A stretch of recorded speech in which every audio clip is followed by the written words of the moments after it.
The clock on the wall clicked to 3 a.m.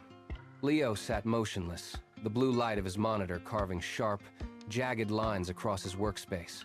He tapped his stylus against the tablet, a rhythmic, hollow sound in the dead air. On the screen, the complex 3D model flickered once, shuddered, and collapsed. He exhaled a long, ragged breath and pushed his chair back. The floorboards groaned under the movement. His eyes burned, bloodshot and heavy. He turned to the stack of paper on his desk.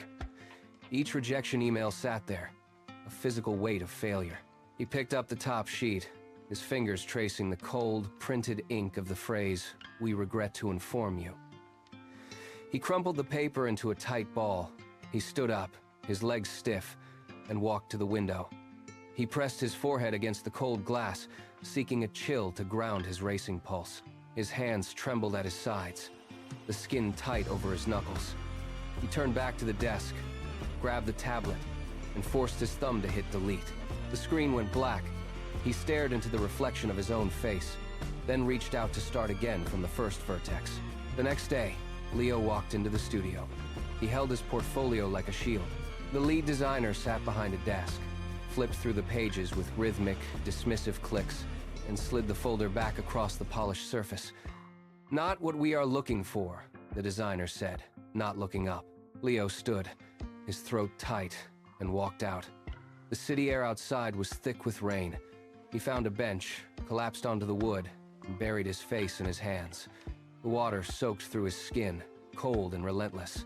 A passerby paused, looked down, and dropped a single coin into his open bag. The metal clinked against the fabric.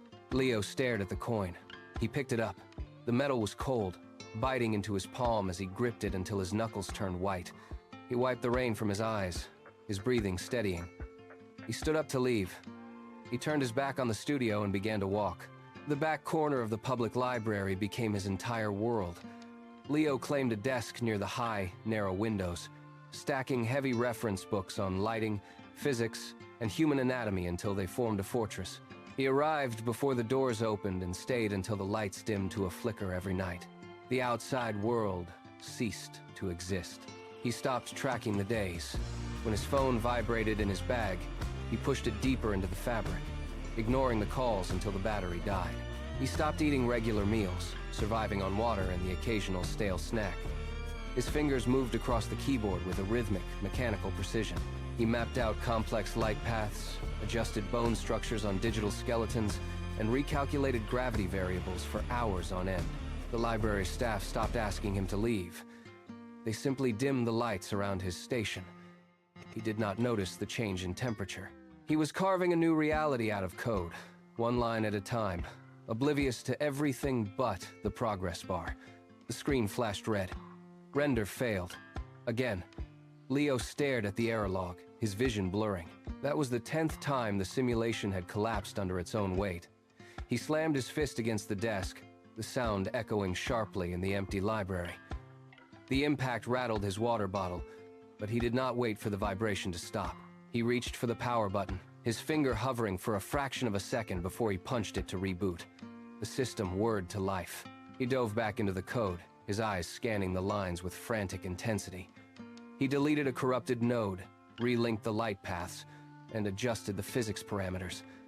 His fingers flew across the keys, a blur of motion. He ignored the ache in his shoulders and the dryness in his throat. He hit enter. The progress bar appeared, crawling forward with agonizing slowness. 1%, 5%. He leaned in, his breath hitching.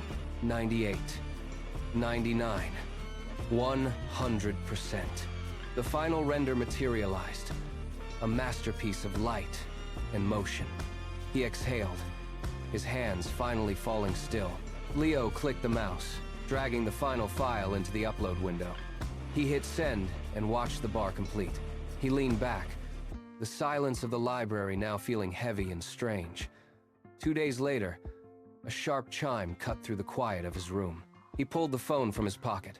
A single notification blinked on the screen. He tapped it. The words were short, clean, and final. "Congratulations, you are hired." He did not shout. He did not pace.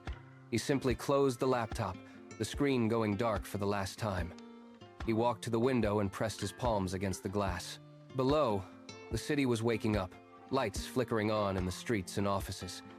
He watched the movement of the traffic and the slow rise of the sun. He was no longer the person who sat in the dark. He was the person who had built his own light, and for the first time, he was ready to step into it.